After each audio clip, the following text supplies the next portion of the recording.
My name is Gary Rutkowski, and today is July 27, 2006. And today I'll be interviewing Marla Gibbs in Los Angeles, California for the Archive of American Television.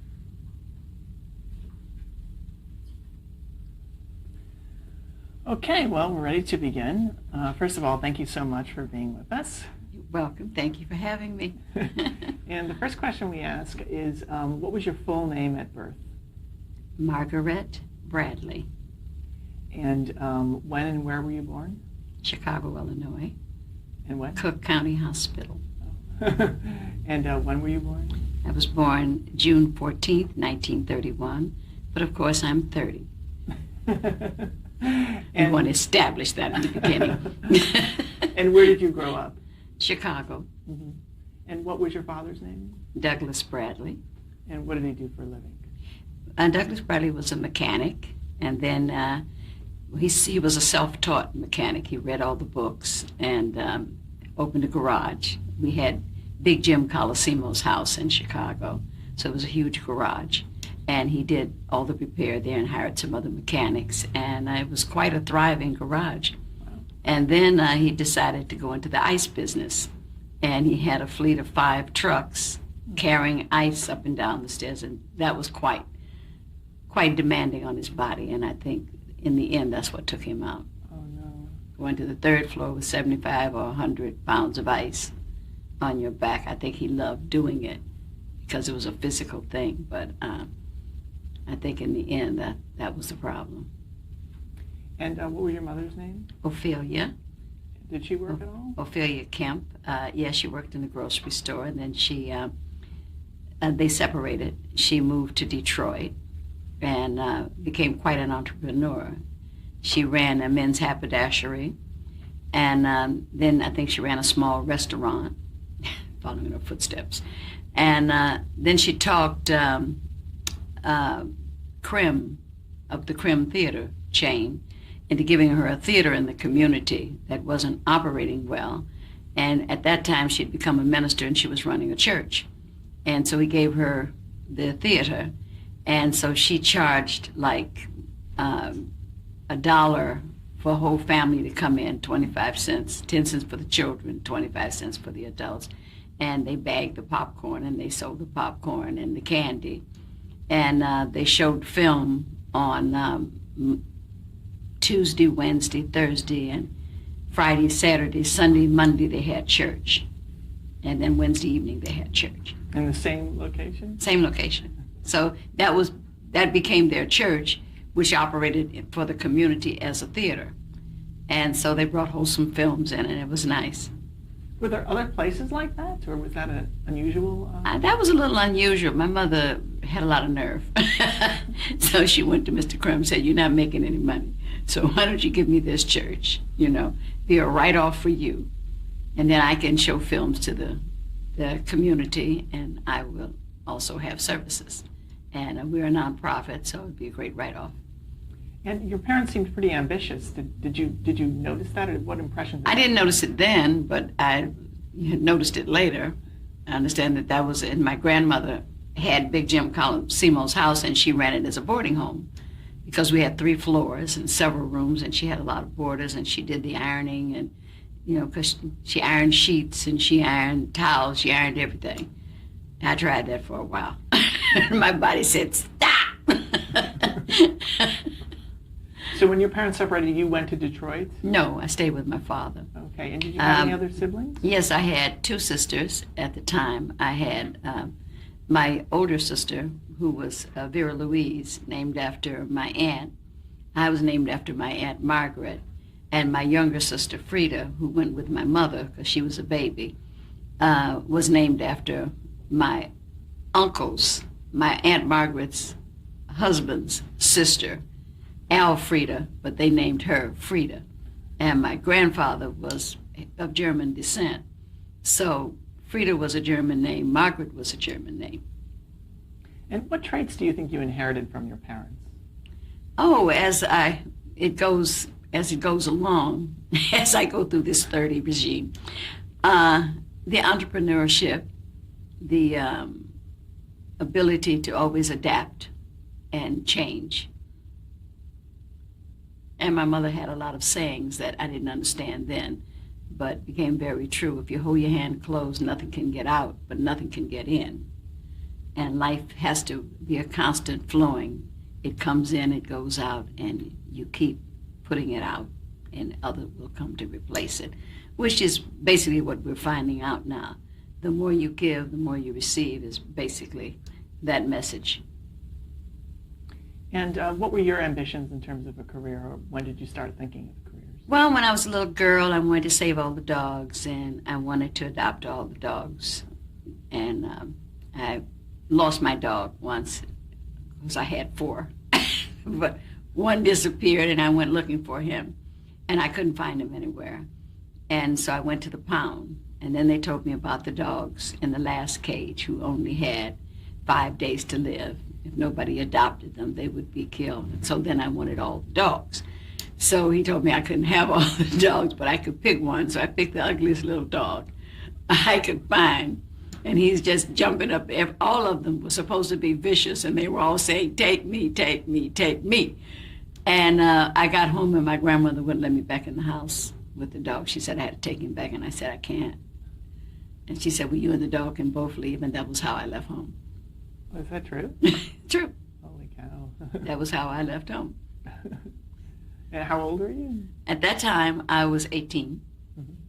and I decided I just can't take this dog back.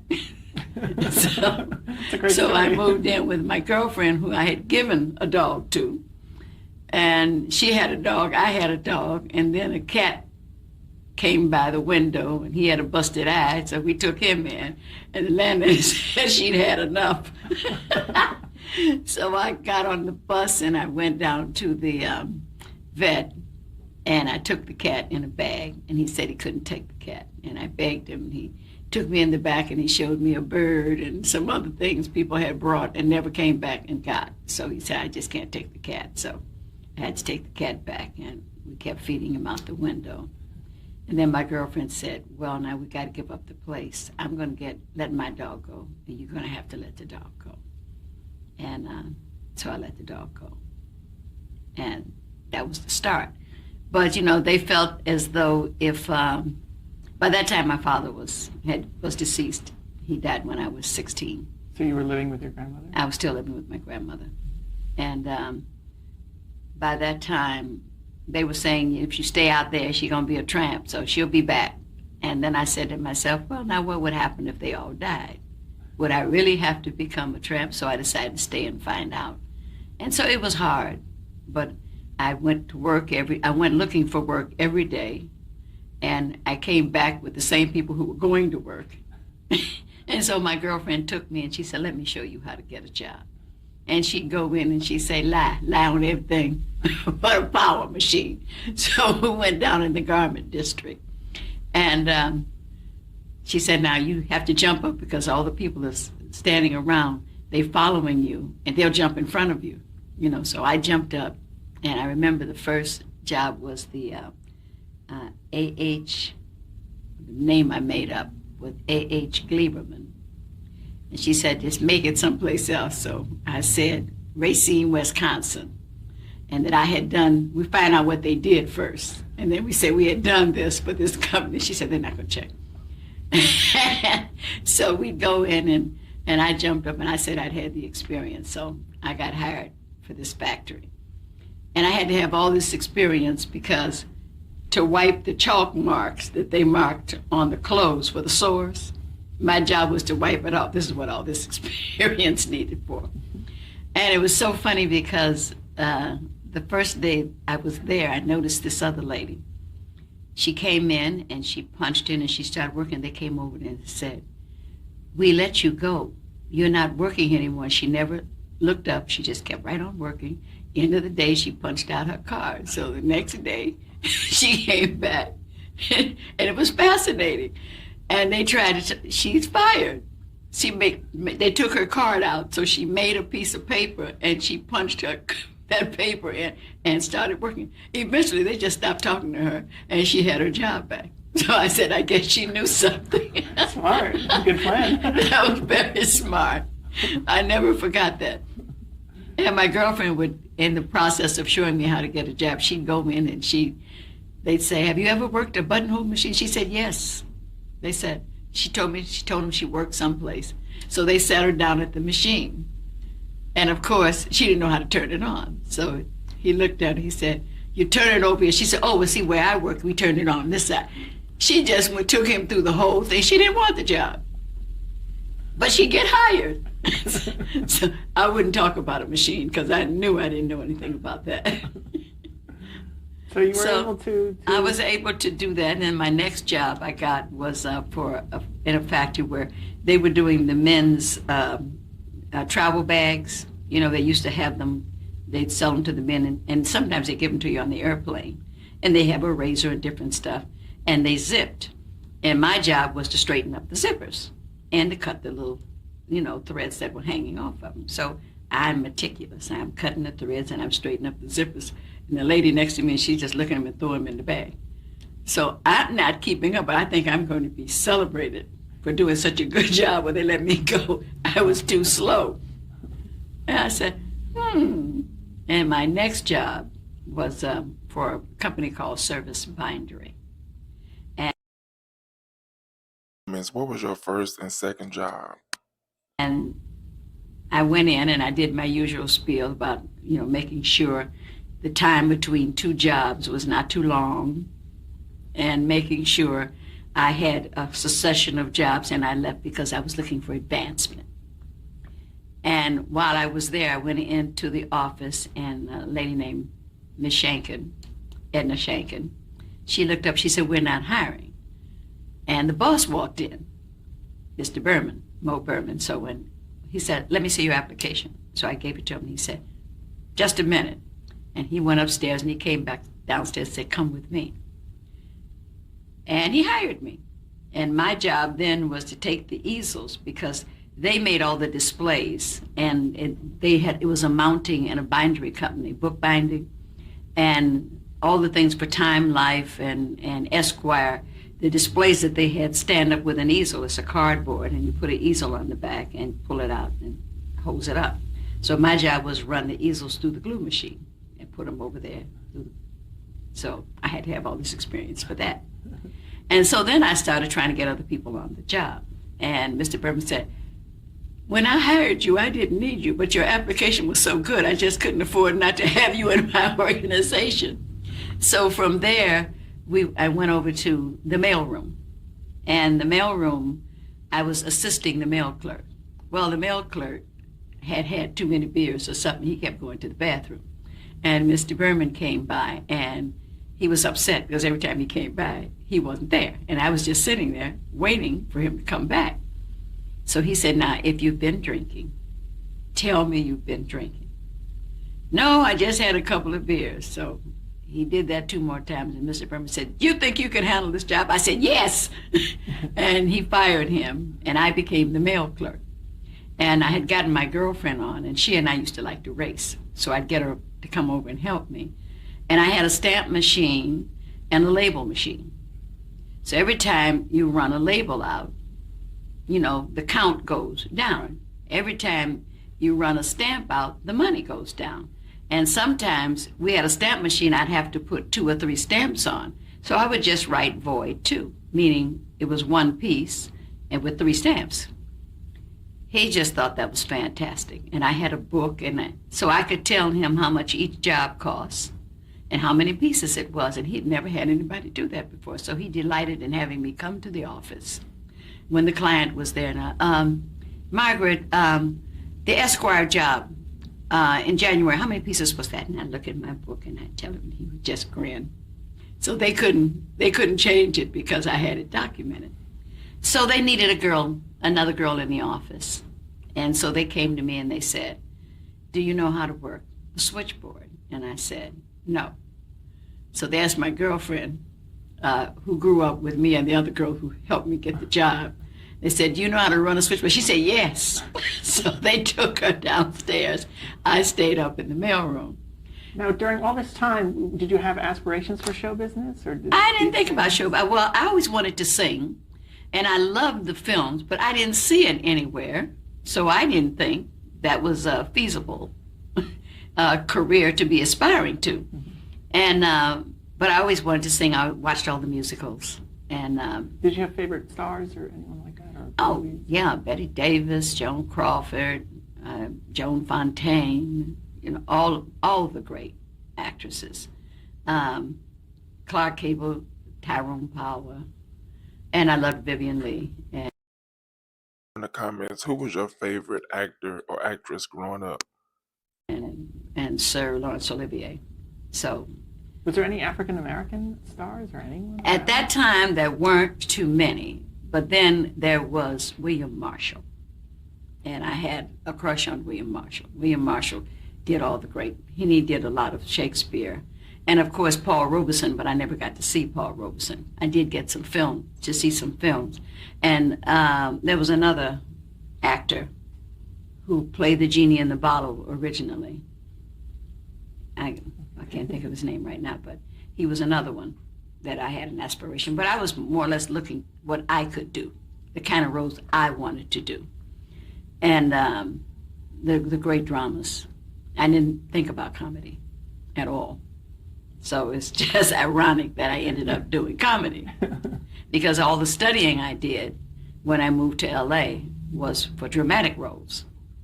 Now, how did you come to LA? 'Cause now you're Well, I came to LA in Chicago after I did all this work. Service Binder, I was there for about 6 years.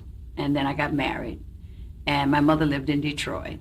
And she always wanted me to come to Detroit. So I finally moved to Detroit. And all my children were born in Detroit. I still didn't see anything regarding theater. I was working for, at the time, I was working for the Gotham Hotel, which was a black-owned hotel. And I was working the switchboard because everybody knew I ran the switchboard now. And then I went to the city, the Department of Street Railways, and I worked for the bus company doing the switchboard, telling people how to get from here to there and what time the bus was coming and what time the next one, how you get from this side of town to the next side of town. And then I went to United Airlines on switchboard, and I was telling people what flight to take from here to get from here to there and what time the flight was coming and all of that. And so it was all preparing me to do television. And I realized when I got into TV, I was used to handling people, handling lines, handling script, but it wasn't script per se like television and film, but it was script. Scripted, what you say to the people, how you handle them, and then of course you start doing your own stuff on it. And you get to the point you know what people are going to say, so you're answering them before they ever ask you the question. And some people get annoyed. Let me ask you. Okay. So I enjoyed working for United. I was there 11 years. And I was in workshops, theater workshops, and I'd done some small roles. I'd get a chance to. How did you actually get the start in that? Well, doing community theater. When I came, I had done community theater when I came out to LA for a vacation. My mother sent me out, and I was not that well, so she sent me out to get well. And I was out here about 3 or 4 months. And you just saw a flyer? I am in LA. Yeah, I was out here about 3 or 4 months. And you saw a flyer or somebody told you? Or? No. My sister was out here. Mm-hmm. She was already here. Oh. And she was an extra in the business, and she did bit parts. So I went to her agent, and I asked her, and she sent me to a community workshop called PASLA, Performing Arts Society of Los Angeles. And at the time, Tatanisha and Nathaniel Taylor, who happened to be on Sanford and Son, they were in that workshop running it. And I took my daughter when I moved out here. I took her, and we paid $3 for our clipboard, and we were in heaven. So when I get off from work, I'd run down to Watts, and I'd get into workshop. And we were just thrilled. And after that, we moved over to a workshop called Mafundi, still in Watts, and we did some plays. I got some good reviews. And then I went to a workshop in Hollywood. Margaret Avery ran it. She was in The Color Purple. Her and her husband ran it, and it was an excellent workshop. It was also an interracial workshop. And I did some plays there. They had won the Tony and for Does a Tiger Wear a Necktie? So everybody was talking about them, and I'm looking at his face. Great director, jazz, all the spaghetti westerns, you know what I'm talking about. Sergio Leone? No. Spaghetti Western? Oh, he did all the spaghetti westerns, became famous, became the mayor of, you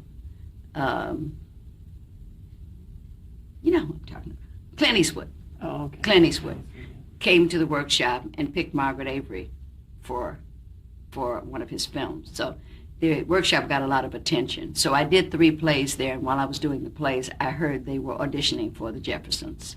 And I went to the audition, and of course the rest is history. Oh my gosh. Okay, well let me step back just a little bit and ask you, when you were first doing those workshops, what was the technique that they were teaching you, and what did you learn? First thing we learned was sense memory, and we learned monologues. And we learned to keep our eyes closed, have people move around you, feel the energy.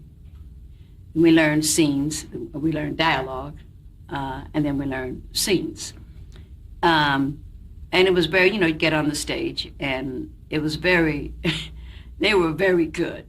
You get up there and they'd say, cut, what are you doing? Well, what I'm trying to do is, we don't see none of that. Get off stage. And so you'd be embarrassed, you have to get off the stage. You could not play, you could not break character. You immediately told to leave the stage. And so you do a scene and you thought you were doing something, and then other people would critique you, and they say, well, what were you doing with this? Well, what I was doing with this, well, we didn't see that. So we got to be very good.